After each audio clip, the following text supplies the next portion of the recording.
What is up everyone, it's CMG here. So we finally have all of the details surrounding Season 19 of Overwatch 2 titled Haunted Masquerade.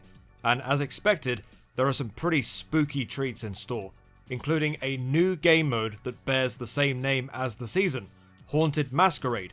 We have some new heroes being added to Stadium, including Sojourn, which really excites me because I now have a reason to play more of the mode since I really enjoy using her.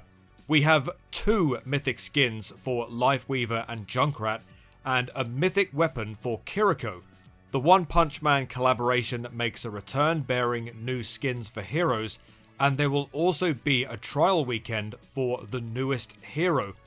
There are also some battle pass and shop skins to sink everyone's teeth into during this spooky season, including a cool Archangel skin set and a few other crazy looking spirit skins as well, designed to show some magical mystique and spiritual spookiness. Sorry, I couldn't think of another word here beginning with S. Anyway, let's get into everything on its way to the game, but first and foremost, if you like this idea for content and you want to see more of it, do be sure to hit the subscribe button. It really does help me out a great deal, and more importantly, it is completely free to do. Thank you so much for doing this. It really does help me out so much. Alright then, so here it is. A very small outlook on what we can expect to see during Season 19. Quite a simple one compared to earlier seasons. We can expect to see tons of new spooky skins both in the Battle Pass and the shop as shown previously. Not to worry, I'll be sure to show and react to them in future videos on the channel. But for now, the best we can do is take a look at what we can see here, and I'll try my best as always to explain everything. Right then, from left to right, the first thing we'll try to explain is the newest game mode coming to Overwatch 2, which is known as Haunted Masquerade, the name of which also represents the season. In this mode, players play as heroes who can portray other heroes by the way of wearing these cute masks of them. They can acquire special abilities based on the hero they are trying to be, and when they are paired with other heroes that share a link in terms of Overwatch lore, these masks can grant special benefits, such as the way of Reinhardt and Brigitte bracing their shields together, or Hanzo and Genji unleashing the power of the dragons. Channel the bonds of heroes who are more than allies on the battlefield to claim victory. This is a pretty cool idea. I like the proposal of allowing Juno, for example, to use her healing drones to freeze the enemy like Mei, because both Juno and Mei are connected through the game's lore.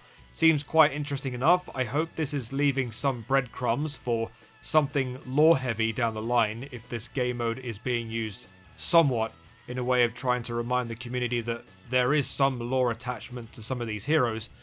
I'll give this game mode a try for sure. It's unlike anything we've seen so far, so more variety, more ways to play, more enjoyment, right?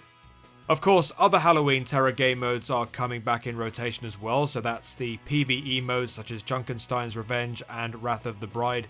Unfortunately, there's no mention of Junkenstein's Laboratory mode making a comeback, so if you remember, it's that mode where every game is on control, and for each round you pick special cards that offer strange and spooky buffs to heroes, and you play out the round as usual while equipping these cards.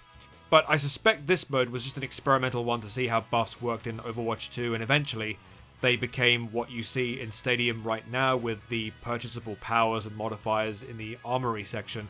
Despite that though, I still would have loved to have seen Junkenstein's Lab come back for one more year, but alas, there can only be room for so many game modes, right?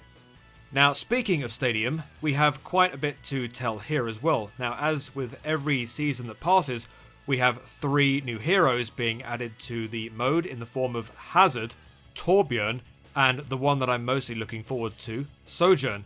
1, because Mythic skin, and 2, because I'm kind of a Sojourn main now in the damage department. Now with these heroes comes another brand new feature being included into the mix, gadgets. Now gadgets are said to be special items that can be picked once per game and are to be used for, quote, a single ace up your sleeve to unleash the perfect moment via a customizable hotkey. Now, the names of these first 3 gadgets for Stadium in Season 19 are Colossus Core to help push through front lines, Kitsune Charm cleanses negative effects like Kiriko's Suzu, and Jet Skates can be used to ghost through opponents and escape the jaws of death, kind of similar to how Moira's Fade works. So essentially what they've done is they've included items, or curios as it were, in Stadium that are abilities of their own, and they can only be used once to usher in that perfect opportunity to turn a game on its head in your favour. But everything comes at a price, and in the official blog it even says to balance your buys accordingly so that these gadgets can prove their use in battle at a time when you need them most. I suppose this will allow matches in Stadium to be even more interesting than they already are. If you know you have an item handy for a crucial period in the game, and you intend on using it at said period, then use it, or perhaps save it for a much later time. The choice is completely yours. Now then, let's talk Mythics. So according to the official blog, as of Season 19 and onwards, there will be not one, but 2 Mythic skins being offered for each season. Right now, we are being shown Lifeweaver's new Divine Druid skin, which we saw a small glimpse of in yesterday's Mythic skin teaser on social media, and it will roll out at the beginning of this season. Later on, Junkrat will be handed the second Mythic skin during mid-season, known as Cyber Fuel, and just by seeing the word cyber, it already has me quite intrigued as to what that might look like.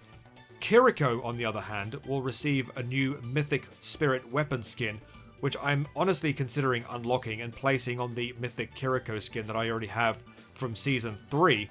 So, her Afudas have a pretty neat looking Fox Spirit design, which has almost this crazy 3D effect added to them, and then you have her daggers with golden handles crafted in the form of the Fox Spirit. Looks really cool. And the Suzu, I mean, it looks like an energy orb, doesn't it? Very, very cute. Now, this is my honest opinion on these skins. You might have different ones to me. It'll be up to you to let me know in the comments what your own thoughts of them are. But as far as I'm concerned, I will probably be skipping Lifeweaver's Mythic skin, as I don't use him as much as other heroes. I'm still getting to grips with his style of play. And honestly, I don't feel as though the Druid aesthetic is one that I enjoy most compared to other aesthetics that I enjoy, so it won't speak to me as much as it probably will do others. As far as the Kiriko weapon goes, I might consider it, and as for the Junkrat Mythic skin in mid-season, we'll have to see what that looks like before I come to any real conclusion. But the whole cyber idea has my interest very piqued. Now finally, over here, we have confirmation that the One Punch Man collaboration is coming back, but it will be bearing new skins for heroes. So it would seem that skins for Doomfist, Kiriko, and Genji will be returning to rotation like normal. However, it looks like there will be collab skins for Wu Young and Moira. Is that on the left of that graphic? I honestly can't make that out. I can tell that Wu Young could be taking a Garo skin way in the back there because of all of the water effects you can see there. But I don't know who's meant to be Fubuki on the left. Could it be Ashe, Moira, Widowmaker? Any of them are viable here. I will probably go with Ashe as a guess, but then if it is Ashe, what's Bob going to be looking like? Who knows? Also, we have what is most certainly going to be a trial weekend for the newest Gladiator hero that will no doubt in my mind be a tank. Last heroes we had added to the game were Freya and Wu Young, a damage and support hero respectively, so of course the next hero is going to be a tank. The only glimpses we have of said hero are a small silhouette sighting in the most recent Storytime comic based on Ramatra lore, and at the very end of the teaser where we all get to see, well, her legs, and a very, very stern foreign voice. I suppose we'll only find out who she really is in the coming weeks when we are midway into the season, when we finally get to playtest her.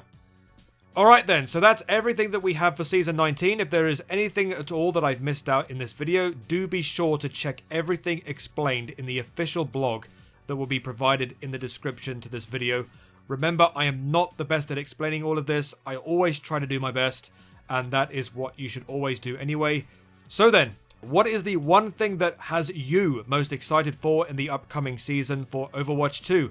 let me know in the comment section down below. So this is going to be the end of the video, guys. Thank you so much for watching. If you like this idea for content and you want to see more in the future, go ahead and click on the subscribe button. Send a comment, like the video, and then turn on your notifications. It really does help me out a great deal. You can also check me out on all of my other social medias, my Twitter account, my Discord, and of course my TikTok. Let's not forget as well my Instagram, my Threads, and also my Blue Sky. Thank you for stopping by, chaps. Have a great day, have a great life. Be nice to your fellow gamers because we are all human beings. I've been CMG as always. Until the next video, I shall see you later. Peace.